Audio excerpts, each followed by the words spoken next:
Welcome back to another episode of Profusion. Today we've got Thomas Blackwell here. Thomas, what's going on, man? Things are amazing in my world. How are you doing, Andrews? Glad to be here. Thanks for the opportunity. Yeah, it's been a couple of years, 2-3 years since we've seen each other. I believe in synchronicities, right? So we got kind of caught up in a text coincidentally, and I said, "Hey, Thomas. Thomas is he says good stuff. He's inspiring and enlightening and motivating, and he's a speaker. You're on the tour. We spoke for a couple minutes before this. You're touring quite a bit, right? And inspire and say to achieve. It's almost like well, better, how. Have you heard that saying? Well, better, I have. how. Yeah, I it's sort have. of like that. Tell us a little bit about what you've been up to and about yourself.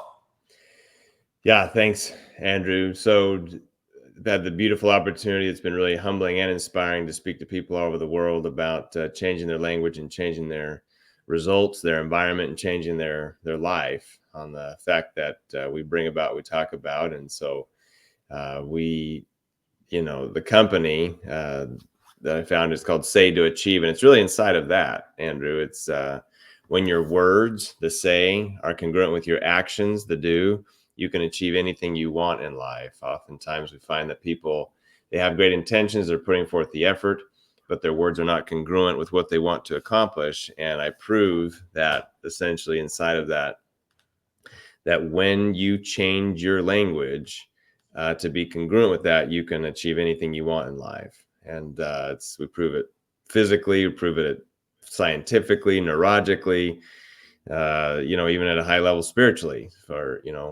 So it's an amazing thing. Didn't set out to do that, but when I wrote the book and went around the world as I've been doing, it's been fascinating to do it. So it's been an awesome journey, and have an opportunity to speak to people just about every week all over the world. So I have goals, but I can never reach them. Even though how do I get myself to say the right things that I'm going to reach them? It's an easy switch, actually. I'm always achieving my goals. That's all you have to say. But the fact that you just say I have goals, but I'm never achieving them, everything's they're go too into high. place. Sometimes I think they're too high, right? They're just Yeah. Well, that's up to you. So the thing about winners, and you're well familiar with winners, is winners have a language of they're always winning at something. So the key to win, there's a chapter in my book called The Language of Those Who Win. And winners, champions, identify and celebrate the victories regardless of the score.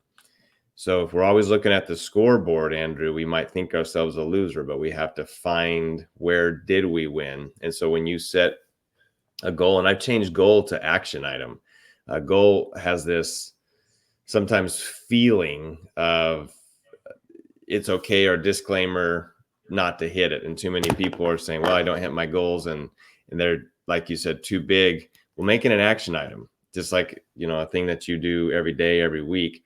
And I have quarterly action items of things that I'm doing. Here's what I'm getting done. So it's not a goal, it's what I'm making happen. And it makes it a lot closer to the heart, and just takes all the animosity perhaps around goal setting and goal achieving. You know what I mean? So just bring it home. Here's what I'm going to do. And bam, do it. so it's hard work. Has to be, it's you got to work hard to back up what I want to achieve, basically, pretty much. Well, I mean, if you see it as hard work, I'm big on the word, so I dial into these things. If I said, hey, it's going to be hard, you and I, are in the business field and entrepreneurs and those sorts of things. And if I said it's going to be hard, life is hard, business is hard, goal achieving is hard, that word is actually a downer. It's actually carries a weight that, if I showed up to my team and said, hey, we're going to achieve some amazing things and it's going to be hard, nobody would get out of bed in the morning, And so, but if you just change hard, so change your language to worth the effort. It's not hard, it's worth the effort. Life is worth the effort. Business is worth the effort. Achieving high goals is worth the effort. We're not afraid of that. Is it worth the effort? Yeah. Is it going to take effort? Sure. But it's worth it, right? People say on a basic level, oh, raising teenagers is hard. No, raising teenagers is worth the effort. Put some effort into it, type thing. So take the hard out of it and change it to worth the effort. And all you're doing is putting in effort that's worth it. So what other words do you see that you like to interchange? There's so many. The key here is to only say the things you actually want to happen. Only say the things you actually want to happen, and I'll answer some common specific words, but I think it's important that I lay a little bit of groundwork here on this. Because what I've learned is that we are the captains of our destinies. We're the captains of our ships, if you will. So our ships being our body, our immediate sphere of influence. And whether, you captain of a commercial ship, a cruise liner, military ship, whatever, there's a captain and there's a crew. The crew obeys the captain. If the captain says, sail towards the destination, sail towards the promised land, the crew says very simply, aye, captain. And they go to work with total 100% obedience to make that command happen. There's no disobedience. If the captain says, interesting enough, I want you to sink this ship, what does the crew say? Same thing. Aye, captain. And they will go to work with no disobedience and sink the ship. Now, how true is this for real? I was speaking to a group of Navy SEALs in Texas. And these are amongst the most elite soldiers on the planet, as you know. I told that example. One of the Navy SEALs pops out of his chair and he says, Mr. Blackwell. I felt like I had to salute. I said, yes, sir. He said, let me be clear about something. We're Navy SEALs. We've all been on ships. We know exactly what a captain is and our part as a crew. Let me just be clear that what you're saying is 100% true, because if there's an ounce of disobedience on that crew, from that crew, they're off that ship that fast. There is no tolerance for this. So why I'm saying this, because what I'm saying, I wonder how many people sink their own ships, Andrew, on a daily basis by what they say. For example, it's Monday. Nothing good ever happens on Monday. And your crew says, aye, captain, we'll make that happen for you. And they go to work to make that happen. Right. And then there's other people that say Mondays are great. Mondays are incredible. I'm always meeting great people on Monday. Mondays are fantastic. And your crew says what? The same thing. Aye, captain. And they go to work to make that happen for you. And so you can start to see why people live the lives they do, is because they're commanding their crews on a daily basis. You see, our language is literally just a window to our reality. What you say is what you see, right? To some people, it's amazing. I can be looking at the same thing, and other people, it's detrimental. Same thing. And so it's our response to that. So the words, when I say only say the things you actually want to happen, it's switching the things. For example, take two words: forget versus remember. You know what I mean? Forget versus remember. Do you want to forget? No, I want to remember. So my wife says, hey, honey, don't forget the keys. No, honey, remember the keys. Something I'll never forget. No, that starts to sink, because never and forget are downers. I'll say, no, here's something I always want to remember, or will always remember. So there's just little nuances there, but it becomes, there's a chapter in my book called The Physical Power of Our Words. They're literally physical. To when I say things that are positive, I'm strong, physically strong, literally strong. My body has strength. When I say something negative, it's weak, and it goes weak. And there's a lot of studies of this. It's called the kinesiology of it all. But Dr. David Hawkins wrote several books, but one that he wrote that proves and puts this all into place is called Power versus Force by Dr. David Hawkins. Power versus Force.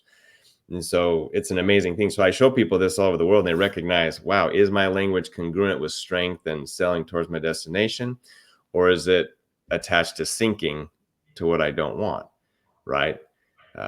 So think about that in a sense, and we can pinpoint words all day long that we're either strength or weakened. That's interesting. Yeah, I took some notes here. I think the key, self-sabotage is kind of sort of the crux of this, right? So, and you're touching on positive psychology. My issue is when I just like to talk, right? I feel good when I just say stuff on the fly, right?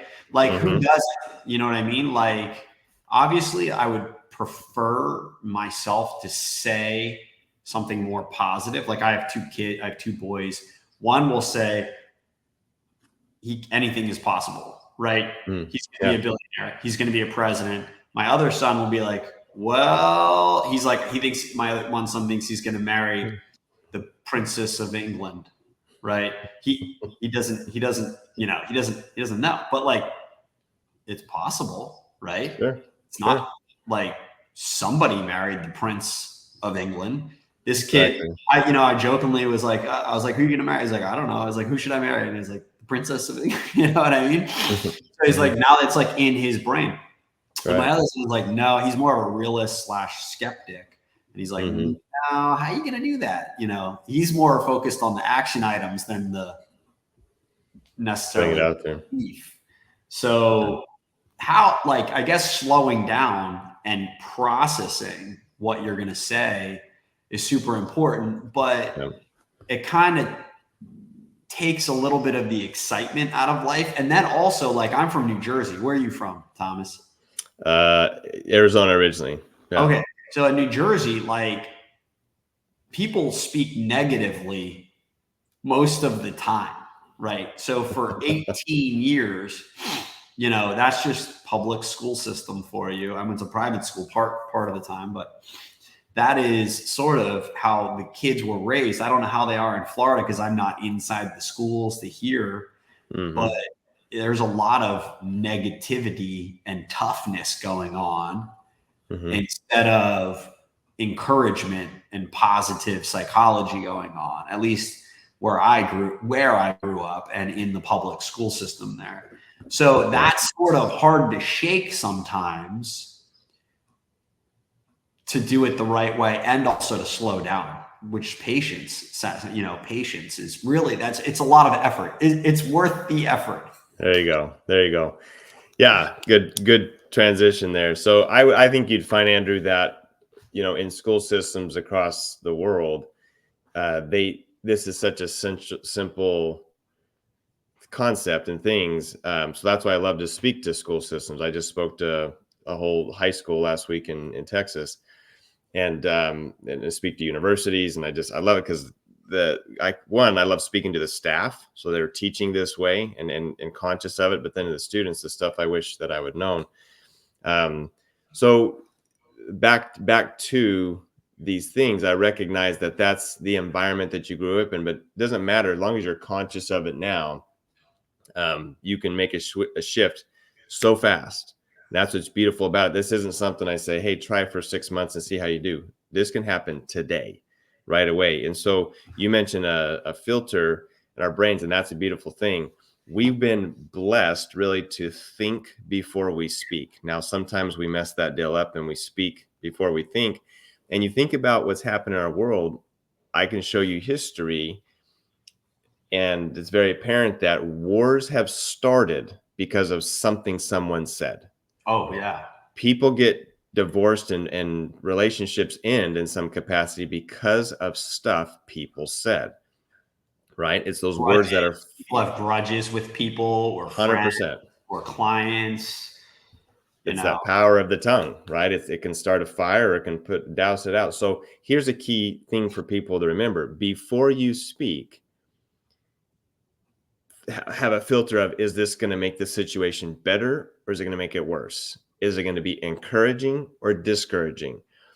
And even sarcasm and stuff like that, it's still out there, right? And we put stuff out there, and even in coaching and in sports and things that I've had the opportunity to do, I have to be conscious of, is this going to make them feel better or worse, right? And by them beating them down, do I feel like that's going to lift them up some way magically? No. So back to the Navy SEALs, I say think before you speak and really process, is this going to make it better or worse or encouraging or discouraging? Is it going to be progressive or digressive? But they actually have a formula, and here it is. Before they speak, they're taught SLPR. They stop, they listen to the whole situation. So they're contemplating, digesting the situation, stop, listen, they pause, then determine, is what I'm about to say going to make this better or worse? And in some situations, it's life or death for them. They're in hostile situations. And then the R is respond. So it's SLPR. They stop, they listen, they pause, then they respond. It would bless us really to do us a lot of good to have that pattern, especially, whatever relationships people in. I've been married 25 years, and I've messed that deal up pretty good sometimes. And then I've done pretty conscious of it, and it works well. Is what I'm about to say going to help her feel better or help her feel worse? So there it is. Yeah, it's easy to just slip, literally, right? Yeah. When the SEALs are in life or death situations, they have more consequences. Like these kind of strategies they need to implement. But I guess these are debatably life and death as well for positive psychology and achieving the goals. And over the years, I'm 43 now, so I'm like, I had limiting beliefs a lot of the time, and I'm starting to shake those a little better. But actions and networking help with that a lot, help shake those limiting beliefs, and seeing that other people can do it and it's achievable, not an envious strategy, but it's achievable by that person. So why isn't it achievable by me? And to have an abundance mindset instead of scarcity. Those are a couple of that's the purpose of Profusion. Abundance and scarcity. There's only so big of a pie to go around, right? Okay, let's just expand the pie because there's always more, right? 100%. So that's sort of, I'm trying to treat this like a tennis clinic between you and me here. Stay hard, go strong, stay at a fourth level, right? Well, it's brilliant what you're saying too. Again, that filter is what I'm about to say going to make a friend or an enemy. You put it in that perspective, and are they going to like me after this or not like me after what I'm about to say? And then choose your words wisely. Now, when it comes to even simple words, so only saying the things you want to have happen. And then I want to put some weight on the abundance aspect. Issue, struggle. Here's something I struggle with. Here's something I have an issue with. What does your crew say? Aye, Captain. Almost like cement that deal in there. Do you want the issue or do you want the struggle? Inevitably, no, you don't. So if you change it to simply, here's something I'm conscious of, I'm aware of, and I'm constantly getting better at. Here's something I'm constantly improving on versus I have an issue I'm struggling with, right? If you change issue to here's an opportunity, change challenge or to opportunity. Companies say, oh, we struggle with this and here's our biggest challenge. I'll say, no, here's your biggest opportunity. Opportunity is progressive. Challenges beat you down to the ground. Like you're giving it the power. And so when you give something else the power, you become powerless, right? And so the same thing is in abundance. I coach CEOs from all over the world and different companies, different industries as part of our company. So I was talking to one, he's a very successful contractor, and they hold the market probably the best. They do very, very well, almost 200 million a year in their field. And he said, these are our competitors. Don't want to give way to our competitors. And I say, hold on a second. Competitors, is that positive or negative? Do you see that as a positive or negative? He's like, well, sort of negative. Like they got the deal, they got the bid versus we got the bid. So they sort of see him as a negative. I said, what if you were to flip that and say, just change competitors to partners in our industry? These are partners in our industry. Like, is there enough for everybody? Yes. It's an ocean of abundance, and you're operating perhaps out of a lake or a pond, right? And we all can take as much as we want. For example, if ocean represents abundance, some people show up with a small little glass. Well, I'm going to take a little bit just to make sure there's some tomorrow. Make sure there's some. Everybody can have their little. I'm going to take a little glass out. But does the ocean care? Is the ocean going to replenish itself? Are you going to empty the ocean with your little glass? No. Then other people show up and they say, well, I'm going to bring a bucket. You know what I mean? I bring a bucket and they've got a little of a bucket of abundance. And Is the ocean care? Is it are you gonna empty the ocean with the bucket? No. And then some people show up with a barrel, Andrew, and still they can have as much as they want. And then some people show up with tankers, 10 of them, like huge rigs, 18 wheelers of tankers, and they're filling up their tankers with abundance every single day. And does the ocean care? No, it's whatever you decide is your abundance level. So here's like $1 million question, right? Because I'm a businessman, entrepreneur. I work in private equity, and a lot of the times it's psychology.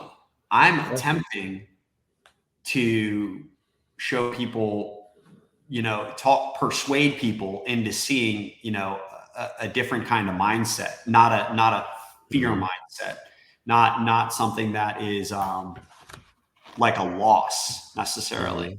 So how do you persuade people that have a negative or a scarcity mindset and aren't open to change? It's more or less selling, right? It's sort of, I guess the archaic form is sales, right?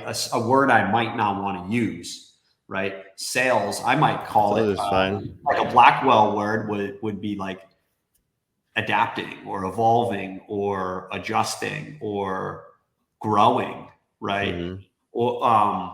So that's what we come across a lot is or sales, right? How do you persuade them to do what you want them to do when they have these other mindsets? I'm staying the course. Everything's good this way. I don't need new partner. Am I going off here? Is any of this making sense to you? No. 100%. Yeah. So it's, I serve people in the sales industry all the time, and it's an amazing thing. And there's a couple switches of the mindset. Is one, a person of wealth, okay, whether the seller or the sellee, the person receiving, you must remember this, that a wealthy person is never sold anything. They never buy anything. What they do is if they see value, they will invest in it. They don't spend money, they invest money. So ROI, return on investment, if they are seeing clearly the value of it, they'll invest in it. And so as the person that's representing that product or service properly represents the value for that person, helps them see it, they'll invest whatever amount it takes. It's not about affording it or anything. But a wealthy person, I've adapted this. I don't buy anything. If I see value in it, I'll invest in it because there must be a return. If there's no return, I'm not interested. Now, flip that around. A lot of people go through life expecting some return without putting in the investment, right? The resources, the time, the energy, and sometimes it's monetary value. So those things are hand in hand. I must see that formula and play it out. So as a salesperson or a person that represents a product or an industry, all you have to do is help them see value and they'll invest in it. And if you don't, just recognize there's no value in that and move on. So it's a switch of the mindset, but I'm not selling them anything. I'm going to help them see what I'm about to represent going to help them achieve what they want and their vision. So I spend most of the time finding out, what's your vision? What do you want to accomplish here? Do I have a product or service that can help you achieve that? If I do, let's talk about it. If I don't, I'll be the first to tell you I'm out. Because that's all my goal is here today, is to help you achieve your vision and your goals. Pretty simple. Yeah. What if, you're reframing it as their vision. What I like to do is I like to create a vision for them. Sure. So that's what I found myself doing a lot. With them, right? Yeah. Well, with them or for them, because a lot of people, they don't have, creative bone in their body necessarily. They don't have vision. They're just kind of, so that's kind of, well, if you do this, you can do that, and that has a lot more impact. And so I'm creating vision. I should probably maybe ask them their vision, but you want to, no doubt you've been successful in what you're doing, so there's definitely merit to it. Consider that they do have creativity in there. It just needs to be activated, right? And you can be an activator of creating it, so saying, what is your vision? And it'll cause them to, because it's a bigger question. It's not like, hey, how are you today? But I always, what is their foundation, and help them build up that foundation even more, so we can build something great together with whatever product and service that I'm representing. And so, yeah, it's a powerful question. What is your vision here? What do you want to accomplish? And if they don't know, we'll say, then I can know where I can help, where I can facilitate. And a long time ago, I changed sells to serving. I don't sell anybody anything. I serve people. Tom Hopkins, one of the greatest people in his industry, he's in the real estate industry. He sold 365 homes in 365 days. And now he just goes around the world and talks about it. So that was his vision, to do that. First year he didn't hit it. He only sold like 100 and whatever, so many homes, but that's a lot for a realtor. Next year, 200 so many homes. Third year he hits his goal. But he changed the language a bit. One thing he says, I no longer have sellers. I no longer have buyers. You know what I mean? I only have people I serve. And so he changed how he saw himself and how he spoke to people. You know, served a family yesterday, helped him get a home. How can I serve you? So he changed sells to serve. And so, can I serve people to help them accomplish what they want? Another phrase that I say every day, that this is so, 20 years ago. Went to his seminar. He said, I commit, this is a daily affirmation, I commit to do the most productive thing possible at every given moment. And that's a filter for life. I commit to do the most productive thing possible at every given moment. So what that does is it starts to eliminate distractions and things that are destructive, really, that are hindering you, robbing you like a thief in the night from your progression. Now, let me be clear about something, Andrew. Sometimes the most productive thing for me to do is just sit on the couch and hold my wife's hand and say, how's your day? You know what I mean? Sometimes just to talk with one of my daughters and see how their day was, and just go on a walk, or so but that conscious filter, what's the most productive thing possible at this moment, will facilitate an abundance mindset. And if something else to add to that level of abundance is with the words, attraction. We cannot attract that which we criticize. We cannot attract that which we criticize. And that's a deep statement, in the fact that people oftentimes criticize wealth or criticize achievements. Oh, it's because they have this or they have that, or they curse it this way or another, and you're not attracting it. But so you must be an attractive mindset, because success in general is not pursued. It's attracted. Success is not chased, it's attracted. Because if I'm chasing someone or something, what's the natural reaction? I mean, you and I know each other, right? If I started chasing you, although you know me, Andrew, you would run. That's the natural reaction. So success is not pursued, it's not chased, but it's attracted. And are you attractive enough with your language and your product, your service, your value to attract people in there? That's high level.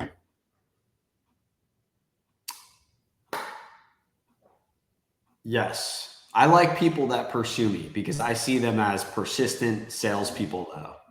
Mm-hmm. That is, as long as that's attractive, then. That's what I like, people who are disciplined and not too persistent, obviously, mm-hmm. but persistent, because I know they'll be able to get the job done. And I'm attracted to people who are motivated, because if I do business with them, then I know they'll do that to other people and keep things on track. And that's important to getting things done. But as long as it aligns with my goals, obviously, or my vision. But and I'll add, just on that note, that's persistency is super attractive. Like, this is the type of person I want to do business with. And in that language, hey, I'm following up with you like I said I would, as promised. That's integrity, right? And so the fortune's in the follow-up. Are you kidding me? That's how you and I have built anything, and anybody of success has built anything. But the mindset of, I'm creating an attractive offer, attractive piece, that sort of thing. But you have to follow up. Absolutely. And people want to do business with people who are persistent, because they'll know they'll put that same effort towards them. Well, speaking of like fortune in the follow-up, one thing I do a lot of introspection, because I want to become more efficient, right? Mm-hmm. Who doesn't want to be more efficient because that gives you more free time, basically. And I realized that I fail so much. I fail like so much of the time. It's way more than half. You know, When you say fail, what do you mean? In business, in sales, in conversation, so many of things I work on don't succeed. Okay. It's like 90%, it feels like 80, 90%. But the smaller hits, they're usually big, right?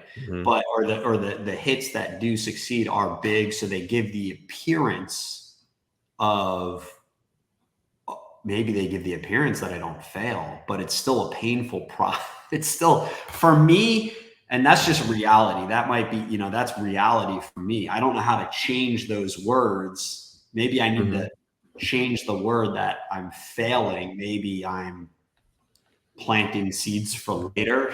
100%. Well, Yeah. it goes back to the very beginning, what we talked about, and I can appreciate what you're saying, certainly. But fail's a downer, right? Fail means everything was lost, everything was burned, and it's not true. A wise mentor of mine once said, Thomas, the only way you fail is if you quit. Yeah. And Andrew, you haven't quit, and so you're not failing at anything. You may have found ways it doesn't work. And also there's back to champions and how champions speak. Look, champions identify and celebrate the victories regardless of the score. You may just be looking at the score, and if you didn't hit the score that you were achieving or looking to go, hey, I failed. No. The only way you fail too is if there's no result. No result. Now, you attempted, you went through it. Was there some result? Something? Yes. Okay, then there's no failure. So William Shakespeare said it the best I've ever heard. He said, our doubts are traitors and make us lose the good we oft might win by fearing to attempt. Our doubts are traitors and make us lose the good we oft might win by fearing to attempt. So where people can say they failed is if they never attempted. If they never got off, their seat and made it happen. But because you've done it, you've gotten some result, some seed, something is happening. And so there's no failure. There's just different results, right? Sometimes it's this result, and sometimes it's this result. Sometimes it's a seed planted for later.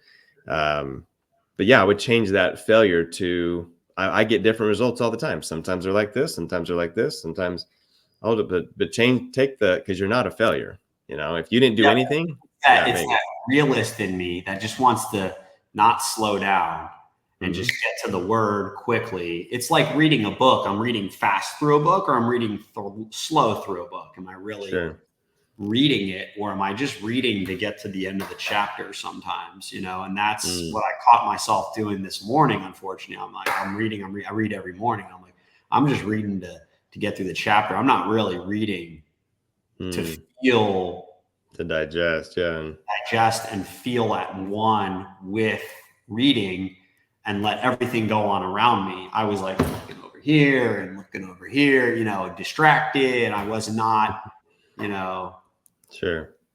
at one. And that I find myself, do you ever find yourself doing that?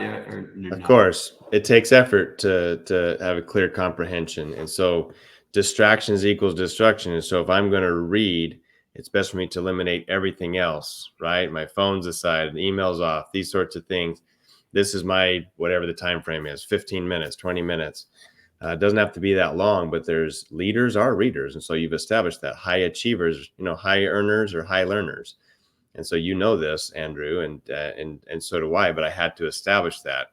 So keep it up, but I would say eliminate the distractions that might be causing the look around saying, I'm dialed in here. Right here between my ears. Because it's thinking all these different things I need to do. Sometimes I'm like, it's just not a reading day.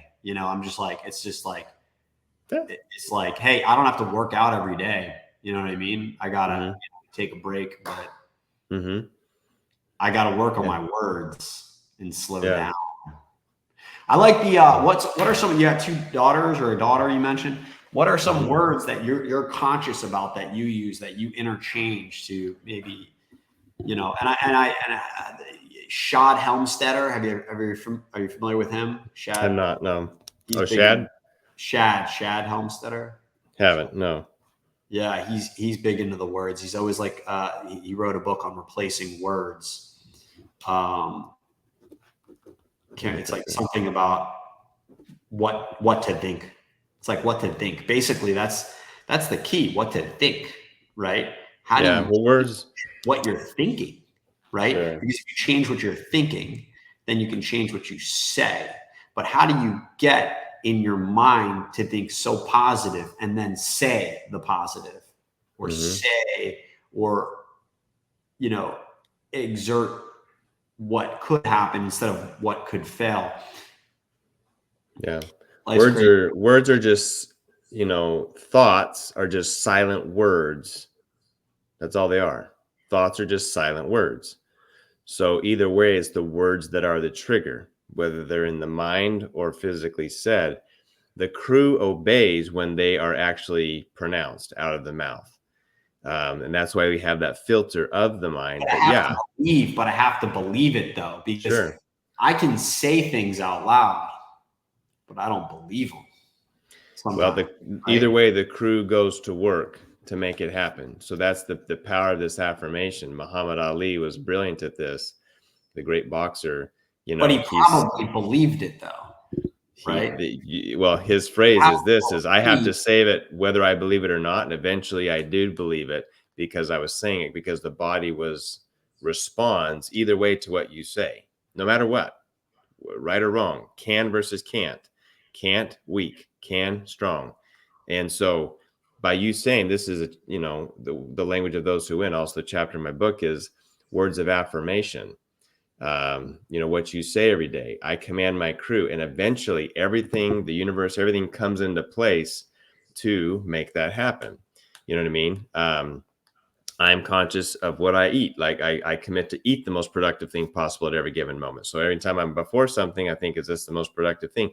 And because I've said that I commit to do the most productive thing possible, it's like an automatic for me now. And I've been saying it for 20 years, right? But I had to build up that muscle just like anything. We have to do reps. Then that's what words are. They're reps of building the muscle of, consciousness. The analogies. I love the analogies in life. That's how I like to learn, and that's how I want to teach. That's the book I mentioned, Hidden Genius. There's a chapter in there. It talks about how if we can just analogize, because complex situations can be simplified through analogies. Yeah. Right. Like that's just the reality. I'm in a complex deal, right? No, I got a man on first and second. Somebody needs to knock these runners in, right? Yeah. I'm not gonna, keep it real simple. You got, so. Yeah, you're not going to be Mr. Olympia the first time you work out. You know what I mean? Yeah. People, if you can't have that expectation, I'm not going to be a triathlete. I wonder how strong my muscles are for positive psychology. well, here's something to flip it around. Is some people have been working the muscle of negative psychology for so long. That's why it's so dominant. But it's so interesting though, right? Look at Donald Trump. Like there's a culture to it in America, debatably. And people vote for it. I'm not saying vote for him or against him. I'm not what I'm here to do that. But that is sort of the American way. Even when you go globally, you travel internationally, people are like, oh, Americans are obnoxious and stupid and loud and noisy. I used to travel a lot, and that was pretty much the MO for all Americans. So it's almost a culture thing here. Debatably, right? Yeah, environment. So, yeah, I mean, your words affect our environment. So what's being said, and we're a product of the factory we grew up in. Environment. America's very competitive. Exactly. They don't like. They like to win. They like look at the Olympics. They want to win. So that's right. So that's what we're products of, and I can have mercy on that, and I can have grace, and I can also have pride in that we're a product of our environment. And so now the consciousness is do I want that culture to change, whether in my business, my company, or for myself? For example, Andrew, we don't get what we deserve in life. We get what we expect. And I can tell a person's expectations just by what they say. How do you expect your day to be? How do you expect, to achieve this? Companies will hire me and say, hey, Thomas, we want to change the culture. I was just speaking to an oil services company in Louisiana, and I want to change the culture. You know what I mean? And they sort of, I said, well, give me 15 minutes. Give me 20 minutes. What do you mean? I said, I'm going to go talk to your people. I'm going to go talk to your managers. I will learn the expectation that fast by what's coming out of their mouth, and then what needs to change the expectation. It's that simple. So when we change our expectations, we'll change our results. You don't get what you deserve. And oftentimes people give their life to the wind. Like you don't have a culture. You'll either have a culture by design, or you have a culture by default. I either default to what's happening all around me, or I have a culture by design, by me saying what I want to have happen. And so in my house, in my culture with my 4 daughters, like, we have a specific culture here. Out of the world is different, and I'm fine with that, but I control what I can control. And that's my environment, my culture in my life, my company, and with my relationships. And so some people say, Thomas, you live in a different world. And I say, you're right. I do. And I live in a beautiful world. Like, I just read that about Greg Maddox, you're my Atlanta boy, right? So yeah. Greg Maddox said, I was struggling, and I was, I hit the majors and I was doing okay. And one pitching coach was like, dude, you can't control anything. And that really might hit home for some people out there, or even me or you, that you probably already hit home for you, because this is what you do. Mm-hmm. But I can only control what I do. I can't control everything around me, what the hitter thinks, what the guy over there thinks, what the fan thinks. I can only control me. And he said, once I started thinking, like, I can only control what I say, how I smile or look at you, I can only control what I can control. And once he started playing that way, his level went, he's, to the top. He went to the summit. 100%. Yeah, we control. If you want to change the world, change your world, and the whole world will change for you. What you see, those eyes that you see, your reality. You know what I mean? And that, back to what I said earlier, your language is a window to your reality. What you say is what you see. So what are some other words? What are some other words for the audience here? I find common words, phrases out there. Okay. And phrases, again, make sure they're progressive versus digressive. And there's been some trickery, in a sense, like good looking evil and evil looking good, even, where people will say, in my world, nothing ever goes wrong. I used to say that. In my world, nothing ever goes wrong. Well, there's 2 words in there that'll put a big gaping hole in your ship. Nothing and wrong. Mm-hmm. So can you flip it to this? In my world, everything always goes right. See the difference? And then they're like, oh, the crew's like, oh, we can do that. We can, like, everything goes right. So we already talked about hard, changing it to worth the effort. Can versus can't. I can't do that. Captain Henry Ford was brilliant when he said, whether you say you can or whether you say you can't, either way, you're right. And it's literal. Either way, you're right. Changing struggle to I'm conscious and always getting better. Challenges to opportunities. These are ones I've mentioned before. Here's a deeper one, because we've used this particular word to describe something that it's not. We say, oh, that's crazy. Mm-hmm. Crazy. Now, crazy by definition means out of control. Do I want something to be out of control? No. Nobody wakes up saying, I hope things are out of control today. I hope things get worse today. Nobody does that, right? But crazy, what do you want to say? That's phenomenal. That's intriguing. That's powerful. That's fantastic. Those are power words, right? And so taking, oh, that's insane. I hear youth saying this all the time. That's insane. That's sick, man. All those are downers versus saying, that's so powerful. That's amazing. That's phenomenal. You know what I mean? So switching those type of things. What are some other ones? Get your book or hire Tom. Yeah. Love or hate, love or hate. People, show me the book. Show me, what is it called again? It's Liberty of Language Revealed, right? The Liberty of our Language Revealed. Mm-hmm. We bring about, we talk about. Yep. So you can get it on my website, thomasblackwellspeak.com, saytoachieve.com, same website. So it's on Audible, it's on Amazon. I'll read it to you, Andrew, if you want me to read it to you. Start reading right now. Yeah. but nonetheless, how often do you get people saying you look like Matt Damon? Almost every time I speak. Yeah. In Australia, they're bonkers about it. I've spoken to Australia 18 times. Yeah. Goodwill Hunting, right? How do you like them apples? But I was in Australia one time. I came to immigration in Sydney, and literally, the immigration staff lady, she looked at my passport and she looked at me. She goes, ladies and gentlemen, Matt Damon has come to Australia. I said, ma'am, I'm not Matt Damon. Look at my passport. I'm not Matt Damon. She goes, I know you have a lot of passports. From the Born Identity, right? That literally happened. So in some of those events, they'll introduce me and they'll play like Born Identity music when they're introducing me. Anyway, it happens. I don't know. I don't necessarily see it, but I guess some people see it. Yeah. So nonetheless, but the key really is put it, love to hate. Think about that. We don't have to hate anything. We can love things. Those are downer versus upper. There's that physical power. As people read the book and the physical power of our words, it becomes super real. What's 2 books besides yours you recommend? Because I got time. Yeah. There's so many. Reading one right now by Robin Sharma. He's is called the Hero Manifesto. That's a fantastic book. Hero Manifesto. Wealth, Money, Can't Buy was really good too. Really, really good. Yeah. He's brilliant. Yeah, absolutely inside of that. A deeper, stronger one, it would be that one by Dr. David Hawkins, Power versus Force.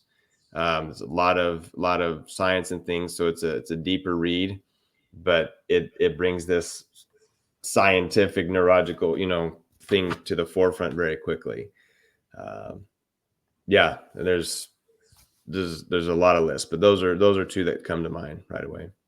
Thank you, Thomas. Hey, everybody out there, if you want to hire him to speak at your event, buy his book, whatever, just I'm not even going to say the website. Just Google Thomas Blackwell, right? Like you'll be able to track him down. He doesn't want to work with you. Thomas, thanks a lot, man. I appreciate it. We appreciate it. Thank you for the opportunity, Andrew. Appreciate it.